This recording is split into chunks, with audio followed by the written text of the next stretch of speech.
The business, motherfucker. The Daily Read. Your source for news, politics, sports, and all things trending. Here's your host, Marcus Gentry. Welcome to the Daily Read, and I am your host, Marcus Gentry. I want to congratulate you guys for making it to a new year. This is season 7, and we're going to kick things off right this year with a subject that has touched my heart and really disturbed me. And I think this be best to kick the season off with this show. It's about giving flowers to my mother while she's still here.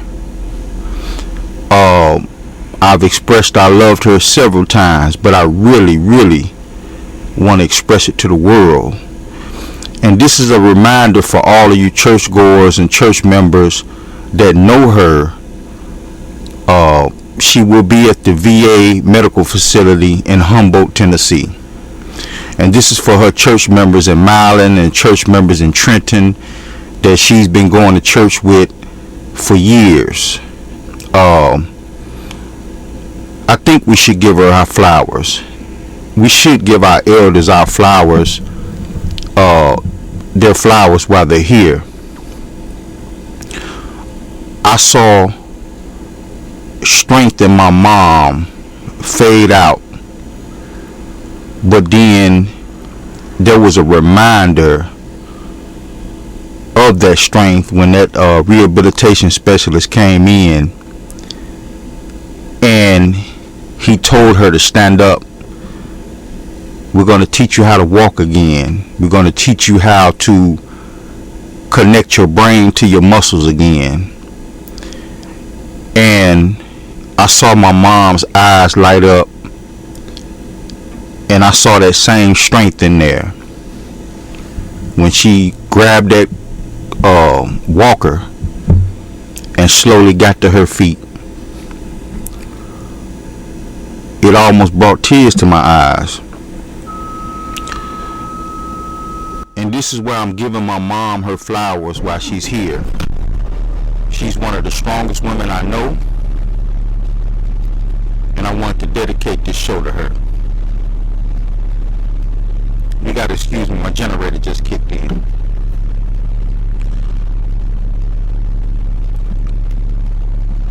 What I'm about to talk about is 2 subjects that's going to be in my book. I'm going to do an autobiography. Talking about things I've done and places I've been in my life. The people I've met, people I've seen over time. And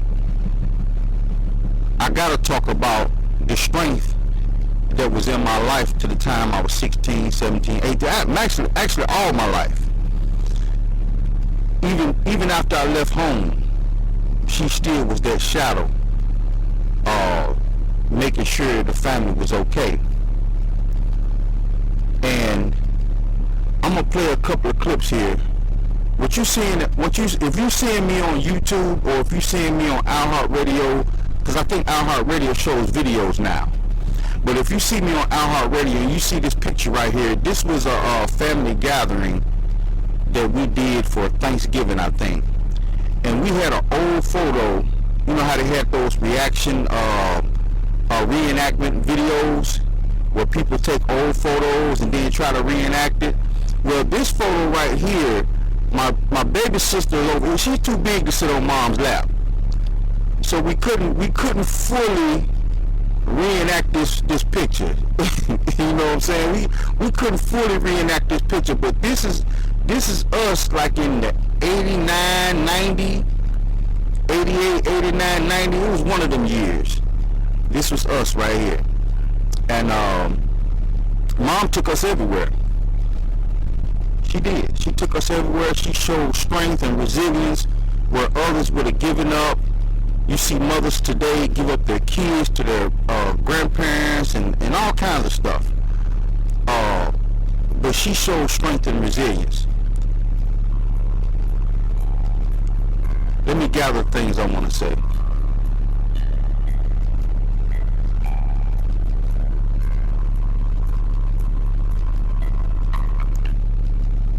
This picture right here is the picture where we was at the hospital, and that's the specialist right there who helps stroke victims or stroke patients learn how to walk and use their arms again.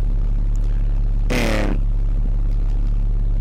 it hurts you when you see such strength in a person, like almost leave their body after a stroke or a heart attack or things like that. But when that man told her to get up on her feet, we're going to get you walking again. And she grabbed that, she said, okay. She grabbed that walker, and she slowly rose to her feet. And he taught her how to spread her feet to keep herself balanced. That's the woman I grew up with right there. That right there. And that's why I want to give her flowers. So I'm going to talk about two stories. For the many people that know her in Tennessee, that went to church with her for 10, 20 years, we had a life before we came to Tennessee. And many of my siblings don't know that life because they were babies, and I was the oldest. I can remember in detail most of the places we've been before we even landed in Tennessee. And we was well traveled. You know, Mom wanted to find a way to get us out the gang life, the street life, that my uncles and the people around us, and you know, not saying we were bad people or in the streets like that, but just being in Chicago, period, was dangerous. Absolutely dangerous. One of my best friends got shot, and he was numbered like 12, 13 years old. It was a home invasion. His older brother was out selling powder packs. If you don't know what a powder pack is, you don't want to know. And they came in and robbed him. And I think that was like the straw that broke the camel's back for my mom, because I used to kick it with this kid. He lived next door, because we had what you call basement apartments. In duplexes, we had basement apartments. And him and his mother and them used to live in the basement apartment. And he would come outside the basement apartment, and we would play Spider-Man. I would throw my Spider-Man with the Spider-Man parachute out the window on the second floor, because we lived on the second floor. And he would catch it, bring it back up, I would go down, and that's the games we played, like that, pitching marbles and things like that. So when the police take them off and started investigating and people got shot next door, I think that was the calling card for my mother to get out. That was it. She met this guy, my brother's father. Like I said, this is going to be from my book. I'm gonna put stories of my past in my book, and the things, the places I've been, the people I've met, things I've been through, and I'm gonna have a section in there dedicated to the strength in my mother. I think that's needed to know of the people that raised you. I'm gonna have a section there about my aunts and my uncles and the things that they've been through, and especially grandma. But this is going to be an excerpt out of my book, From Gangbanger to Stock Trader. And I've slowly been writing on it, and I'm going to finish it off maybe a year, maybe another year. I'll probably finish it off. But this is one of the excerpts out of my book. My mom married my brother's father. He's from Mississippi, but they met in Chicago. And for Mom, that was a way out, because she had already tried to leave Chicago with my uncle. They joined the church in New York, went to New York, and then grandfather passed, Ron Gentry. My grandfather passed, so mom came back to Chicago to help my grandmother with my aunts, because my aunts were like her little sisters. They were babies. They weren't babies, but they were in their late teens. And grandma, she couldn't handle them like that without grandfather. So mom stayed back in Chicago, and then my uncle moved to Florida. That's going to be important later on when I keep telling you the story, how my uncle moved to Florida. So she met Bernard, and I'm not going to say his last name, but she met Bernard in Chicago, and he was in the military. He was visiting, and they wound up getting married, and he moved us to Oklahoma. And mom thought it was a fresh start out of Chicago. You know, this was like a come up for her. Come up for women today is different when it comes to men. But in the 50s, 60s, 70s, and 80s, your come up was different. You wanted a career man instead of just a rich man. And like I said, the come up for women today is different from yesteryear. Matter of fact, the women are just different, period, from yesteryear. They claim they tough, they got the toughness, but they don't. They're mostly beggars and whores. The women of yesteryear weren't beggars and whores. You know, they went out and got it, period. So when they said that I don't need no man, I want a man, it's a slogan today. It's not a fact. It's a slogan that some of these women use. So when we went to Oklahoma, the man started cheating and beating on my mom. Now, mind you, they would always argue in the bedroom, but I can tell he probably put hands on her. So, me being a scrawny kid and having smaller siblings at the age of 12, 13, I really wasn't that big, but I had that Chicago mentality. You mess with my family, I'm gonna try to kill you. So one day he got bold, and my mother caught him cheating with a woman, and he punched her, not slapped her. He punched my mother. I ran at this guy, full speed, trying to punch at him. He grabbed me by my neck and grabbed me by the loop of my belt, my pants, the loop where the belt goes in, and slung me across the room, and I hit the wall. Now mind you, I'm just a little scrawny kid, but I'm like Scrappy-Doo.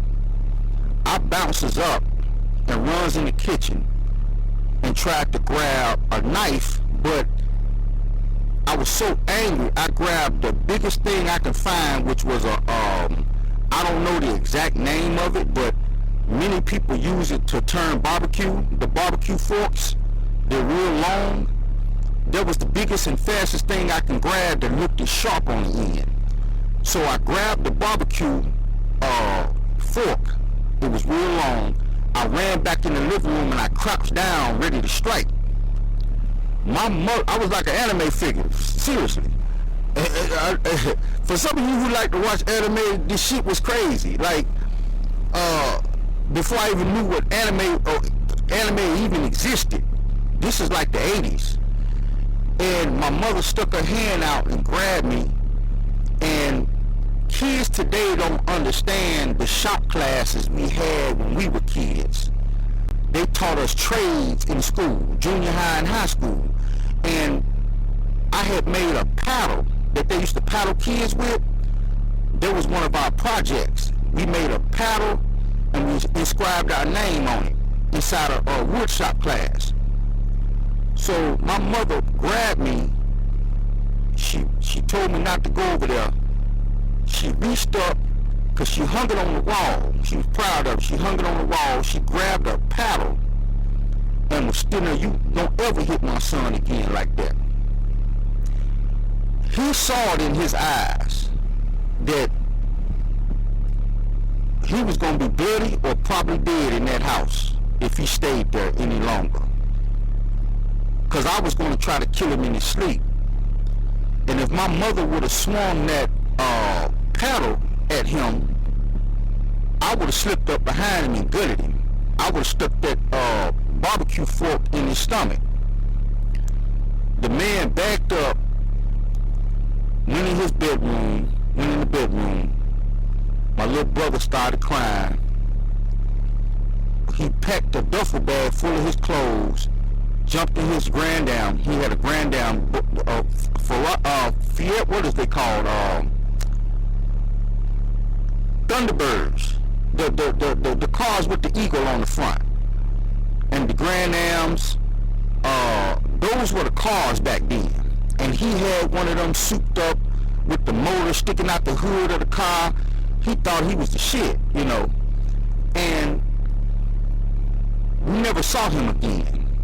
Mom saw him again, but she already knew, because I told her, if I ever see dude again, I'm going to try to kill him. And I never saw that man again. My brother told me his father passed in Mississippi. That's where he was originally from. But I never got a chance to see that man again. And I always promised I was going to hurt him if I ever did. I don't care how old he was. I was going to slap the shit out of him. And now it would be more effective because I'm older and I'm bigger. You know, back then, hell, I was he was like a muscle man. He was a military soldier on the Fort Base over there in Oklahoma, and he was huge. So we wound up moving back to Chicago. And mind you now, for all my friends in Tennessee and North Carolina, this was before we even went to those states. All of this was happening. So now we goes to Chicago, and remember I told you to stick a pin in it when my uncle moved to Florida, because my mom and my uncle were the older kids, and they moved to New York together, trying to find a better way or a better life outside of Chicago, but they wound up coming back. So mom stayed to help my grandmother with her kids, with the rest of her kids, and my uncle moved to Florida. So now this goes into the second story. And remember, all of this is going to be in my book, From Gangbanger to Stock Trader. And it'll basically be an autobiography of the things that I've been through to get to where the level I'm at. And it's going to have, it's funny, I'm going to have it light. Even though some of the stuff in it might sound tragic or crazy, I'm going to try to have fun with it, you know, because when you grow up with trauma, or you have a lot of violence, your sense of humility or your sense of comedy, that's the word I want to use, comedy. Your sense of comedy is different from everybody else's. I can see a guy rob a girl, don't kill her. I can see a guy rob a girl, don't kill her, but slap her across the head with a pistol. And the way her ponytail twirls around like a helicopter, me and my buddies would laugh at it. Like, man, you see dude hit that girl across the head with that pistol? That's the type of dark humor that you develop when you be around people who with the shit, people who will hurt you, or you will hurt them. When you're around people who drive down your street, see you and your buddy sitting out there and shoot at the house. When you around women that'll set you up and men that will kill you or rob you, when you around gangbangers, people who will try to hurt you because you wear red or blue, you develop a sense of humor, and it's like it's hard to explain. But I'm sure the men and women out there who have been through a lot of things can understand what I'm trying to convey. It's not something that a normal person who grew up in Beverly Hills with a trust fund would ever understand. They would probably be like, well, why he's laughing at that? That's crazy. You wouldn't understand. I want to get to my second story because I want to show you guys the strength of this woman, my mother. I want to show you guys the strength of my mother, and I'm going to give her flowers while she's here.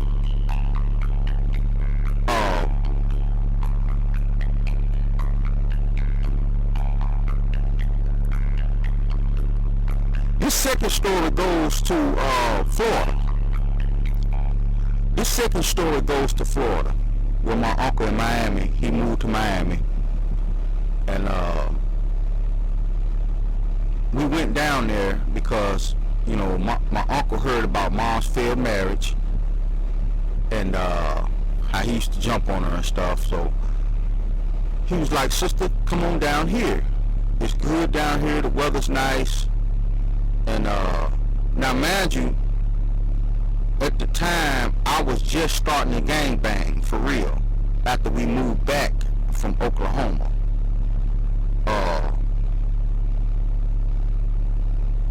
I saw solace in that. I saw community, you know, in that. I saw camaraderie, friendship. I developed a closer relationship with my uncles, even though some of them was on heroin and smoked them lace weed and shit like that. But I didn't want to leave.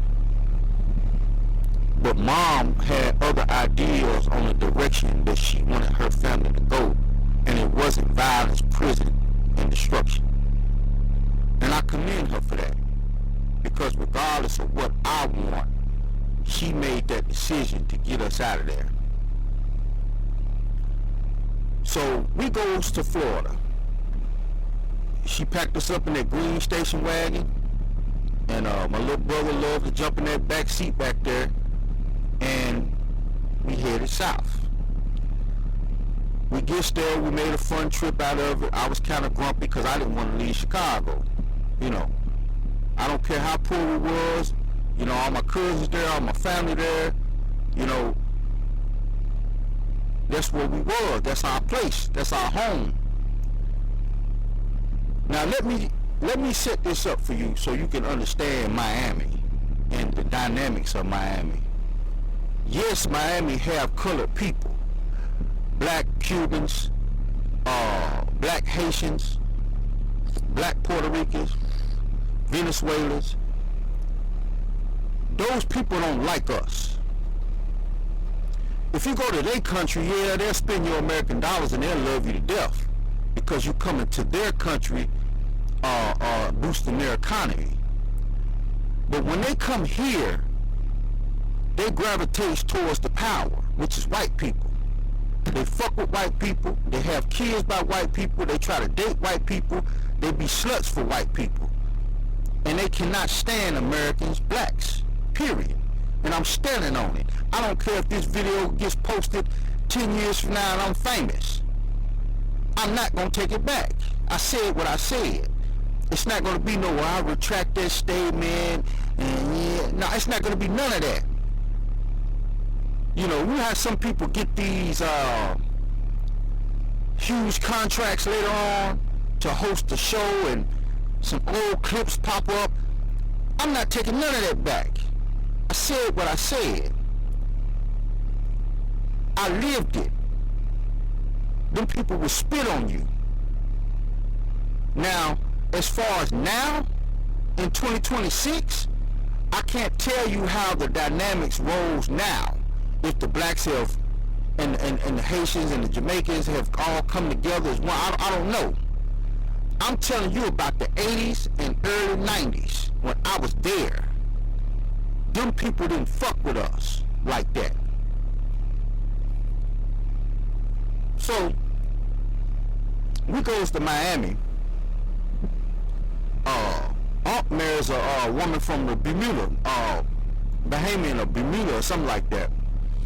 And she was a nice light-skinned lady with little freckles on her face. She was cool, but she didn't want kids.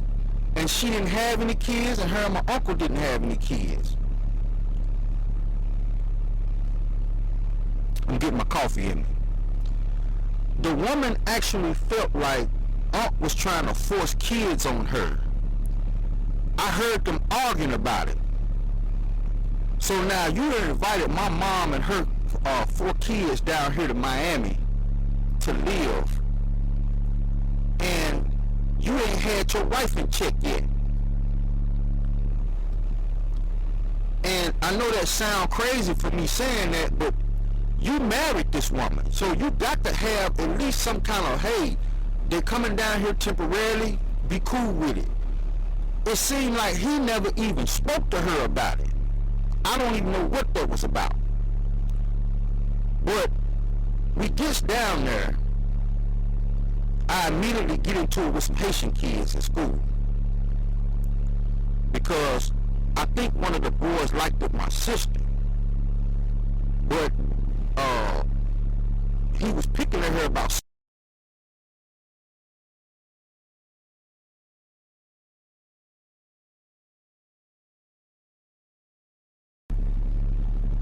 because that's what my sis used to do. She used to suck her thumb.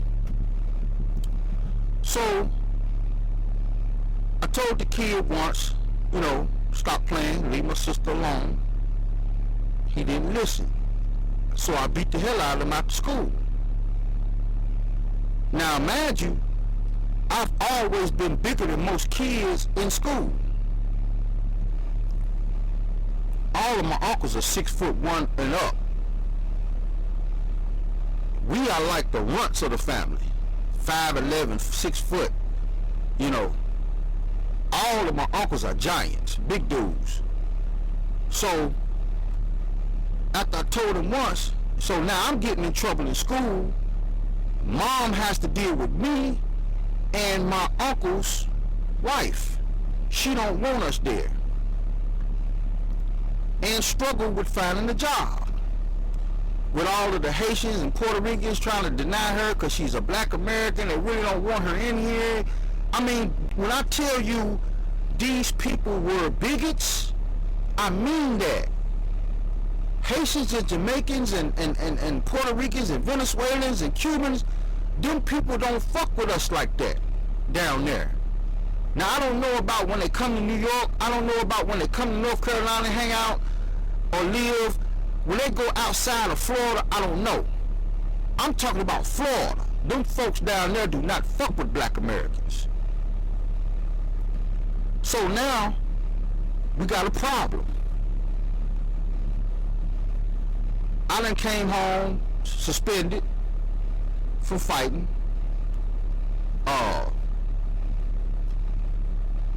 My mother trying to find a job. His wife want us out, or she threatened to leave my uncle. My mom said, you know what, Rodney? Me and my babies, we'll just leave. I don't want to mess up your marriage. We'll just leave. I saw my mom get up, pack up all of our stuff, and drove us down to the gas station down the street from my uncle's house. And we locked the doors, and that's where we slept for 2 or 3 days. We were basically homeless in Miami. Let that sink in for a little bit.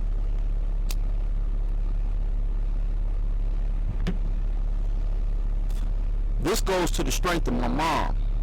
She said she wasn't giving up. She's going to find a better life and a better way for her kids in Chicago. So now she called one of her baby daddies up. She couldn't call my brother's father because of course the beatings and stuff like that. So she called my sister's father, and he was going to wire her $150 for gas. In the meantime, Mom told me to go in the bathroom and wash your brother up the best you can. Y'all going to school anyway. I said, Mom, we got the same clothes on. I can't go to school like this. I'm going to be having a fight. Somebody say something about my clothes, wearing the same clothes every day, I'm going to slap the shit out of one of them. She was like, son, you're going to school. Again, I'm giving my mom her flowers because she showed such strength and resilience. Early in my life, I seen it. Some women think that when I date them, that I'm hard on them. I'm not. One of my ex-girlfriends was driving my car and didn't have a license. I didn't know it. She 30-something years old. I thought she had a valid license. She wound up getting stopped. They called me. I had to go down there, and I told her, why are you driving my car with no license? I called down there to find out how much her license was. The woman told me it's $25. $25 because she parked somewhere where she wasn't supposed to park, and the meter lady gave her a no parking ticket. You can't park here. You know how you parking like the EMS zone where the ambulance supposed to park? You're not supposed to park there. So they gave her a $25 ticket. She didn't pay it. She hasn't had a license in 5 years. Over $25. This is just a small sample of what you go through with modern day women, and they think I'm hard on them after growing up with a mom like this. And I'm not saying that women have to be compared to somebody's mother. I'm not saying that. What I am saying is when you see strength and resilience out of a woman, out of your aunties, out of your grandmother, who would go to the thrift store because she needed a couch. She didn't have the money to buy a couch. When the car breaks down, you jump on the bus and get to work anyway. And then you have to deal with women who say, I ain't getting on no bus. Somebody need to come get me, or I just ain't going to work. Are you joking right now? This is the difference between the tough and resilient women of the 50s and 60s that I grew up with, that I know, than the women that I have dated over the last 12 to 13 years. And the shit is sad. Even the 40-year-old women, straight bums. Straight bums. So now, we in Florida, in Miami, this is my last day of school because we finna leave and go back home. We got the U-Haul hooked up to the back of the station wagon. These kids had a plan for me. Sorry, not sorry. That plan didn't work. They went and got their cousin from the high school, which was across the street. He was a Haitian kid, to jump on me. Because all the kids in the junior high, I'm bigger than you. And I'm quick to throw hands. We from Chicago. We ain't taking that shit for no Haitians and Puerto Ricans and all that. We're going to fight you. That's how I'm thinking. So now, school bell rang. I had a couple of people laughing and behind my back because I had my same clothes on and shit, but they didn't say it to my face. So after school, we started walking back to the station wagon. We walked past my uncle's house, and then they brought up 3 Haitians and another 2 boys that came from the high school.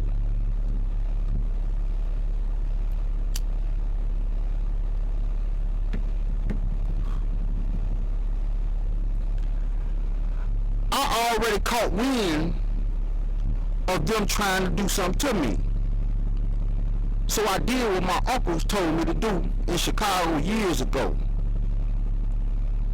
Uncle Tony, may he rest in peace, he said, nephew, if you know a gang of niggas finna jump on you, you grab the biggest one, the loudest one, and you fall on top of him and you choke him out. While the rest of his buddies kicking your ass, you kill him, hurt him, put him in the hospital.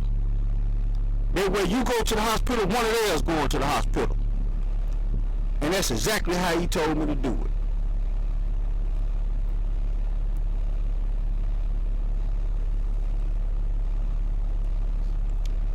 I took some paper clips in my last period class because I knew I was going to have to fight this kid from the high school. I undid the paper clips, wrapped it around my fingers, and I stuck the pointed ends out. I stuck the pointed ends out like brass knuckles. So now, when the kids come up at me, I knock him out. He falls straight like a tree. The rest of them scatter, take off running. I beat him for at least a good 10-15 seconds just to give him that message. And plus I was frustrated to see my mother, my strong mother, back to back go through these trials and tribulations. And I promise I will always protect my family. That's why it's strange to me when I hear family members or people who have big families say fuck family. It's about the family you create, not the family you came from. I beg to differ. People who believe that way, that's because you probably done burnt bridges with your family. That's why you gotta go out here and create another family. I don't do that.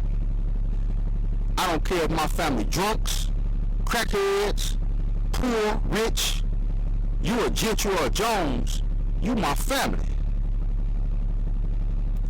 There's always been that head of the family that stick up for family.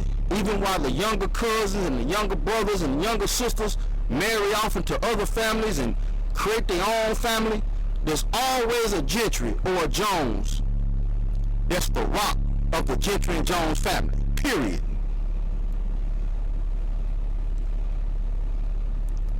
We're not abandoning that for some new age black thinking, some new age black thought. Fuck your new age black thought. My blood is thicker than your water.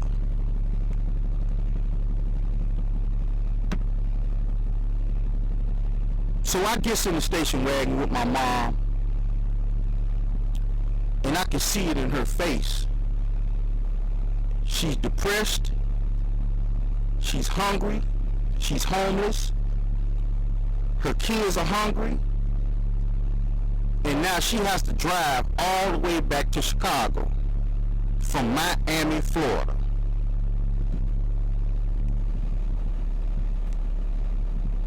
We went and got some bread. We went and got some luncheon meat. I'm sitting in the back seat because I didn't want to sit in the front seat with my mom with my bloody hands. I didn't even have time to wash my hands. By the time we got to Atlanta, and this is for the people that's listening to me on iHeartRadio that's from Atlanta, there's a wall when you enter in Atlanta that has like a octagon concrete blocks. My mother almost fell asleep and hit that wall. I grabbed the steering wheel, I jumped on the front seat, grabbed the steering wheel, and she slapped my hand. She said, "Don't be grabbing the steering wheel." I said, "Mom, you almost fell asleep." So she pulled over, locked the doors, and went to sleep for a couple of hours.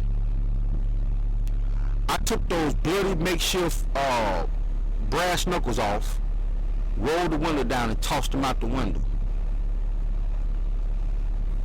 And that's how we left Miami.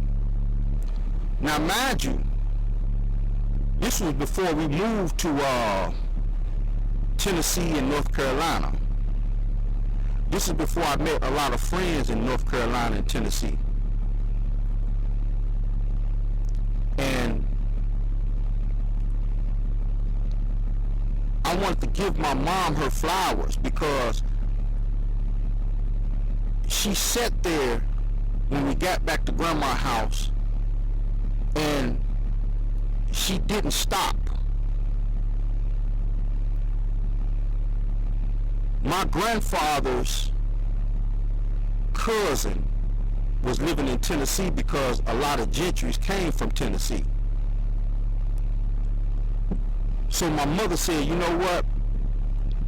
I'm going to go back to the roots. You know, Uncle Jack's sister, Gaddy Mae, lives in Tennessee. And Uncle Jack was like the rock of the family. So I'm going to move to Tennessee. So she packed us up and we moved again to Tennessee. And the rest is history. As far as my mother joining the military,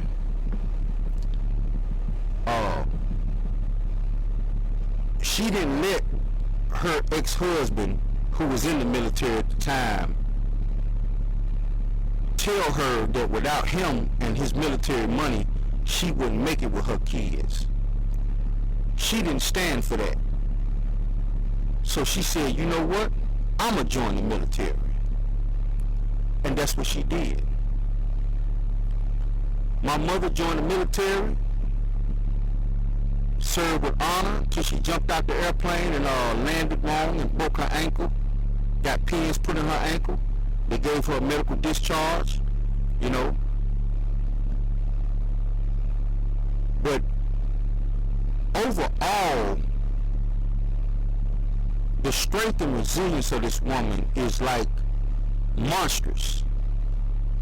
Monstrous.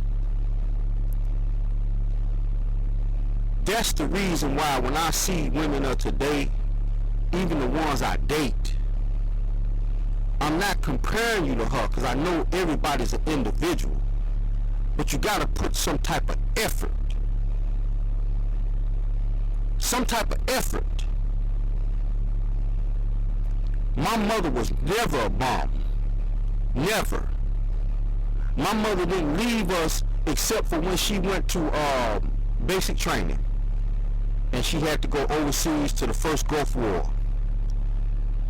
And she sent us back to Chicago and back to Wisconsin.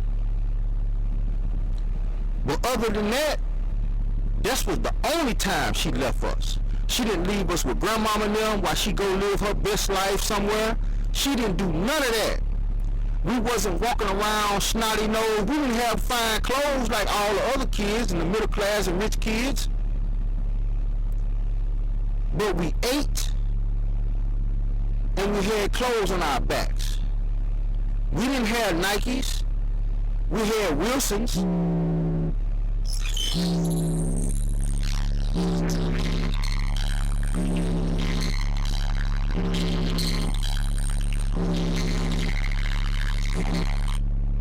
We didn't have Nikes. We had Wilsons. You know. We had Puma.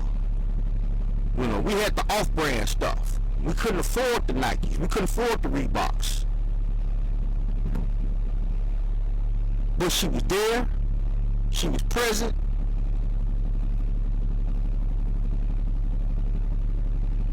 I just couldn't stand being poor anymore. As I'm growing up into a man. And I left home. I went out and hustled. I went out and got in trouble. Some people say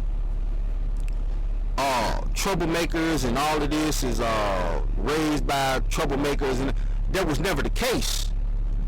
Poverty was my driving force. But it was a poverty that my mother learned to navigate through with her 4 kids, and didn't give up herself morally.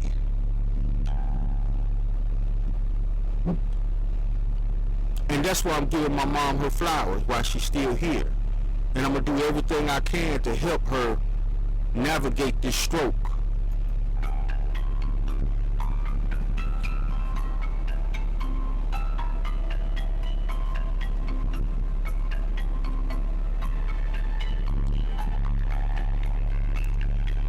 For all my mother's church members at First Baptist Church who know mom, who went to church with her, she will be in Humboldt and at the rehabilitation center for vets, trying to get her to walk again. And I'll probably come by to the churches and that she attended over the years to give you guys her address, so you can go visit her. And if you got a church van that picks members up, I would hope, even if I got to give you some gas money because she misses her church, for you guys to come and pick her up. I know some of you have been in contact with her, but some of you didn't even know that she had suffered a stroke.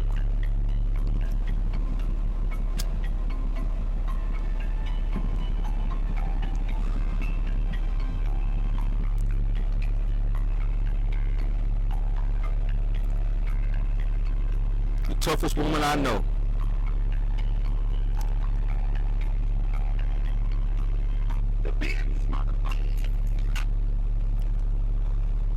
I'm gonna end this today. This is the first show of the season, and it's gonna be a good 2026. We're gonna make some money. We're gonna do some stock trading. We're gonna drive some trucks. We're gonna go on vacations. We're gonna do some good things in 2026. And I just want to let you all know, family that watches my show, that mom's gonna be okay. She's 72. Father Time is undefeated. But I have confidence that if any person can start walking again after a major stroke, it'll be her.